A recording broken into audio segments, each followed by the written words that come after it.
Os atractivos da Ribeira Sacra volveron a cativar na quinta edición do Festival 17 Graos. 500 persoas ao día desfrutaron o pasado xullo dos 3 días de música en directo neste territorio, completando o aforo permitido pola COVID-19. Consolídase así un novo éxito deste evento que chega á quinta edición demostrando que a cultura é segura. Pechamos unha segunda edición sin ningunha incidencia, sin ningún caso. O director do festival e a deputada de Turismo fixeron balance en San Marcos desta nova edición. Montilla agradeceu a colaboración da institución provincial desde o nacemento da iniciativa, especialmente nestes 2 últimos anos que axudaron a manter a celebración deste evento. A satisfacción de que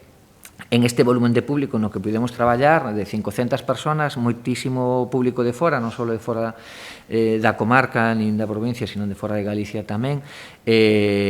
nos satisface ver que prácticamente nos arredores, nas vilas onde se desarrollou, se agotou o aloxamento, pois había que desplazarse máis alá, pois en Monforte, en Sober, en Chantada, en Pantón, en moitos destos sitios o turismo rural, pois bueno, pois digamos que foi un pouco dinamizador durante eses días. Pola súa banda, a deputada provincial valorou os bons datos desta proposta musical que impulsa o sur da provincia en favor, dixo, dun turismo de calidade e de natureza que se ven promovendo desde a institución. Dende a Deputación de Lugo queremos continuar impulsando eventos como este que contribúen a dinamizar a vida social e a actividade económica en toda a provincia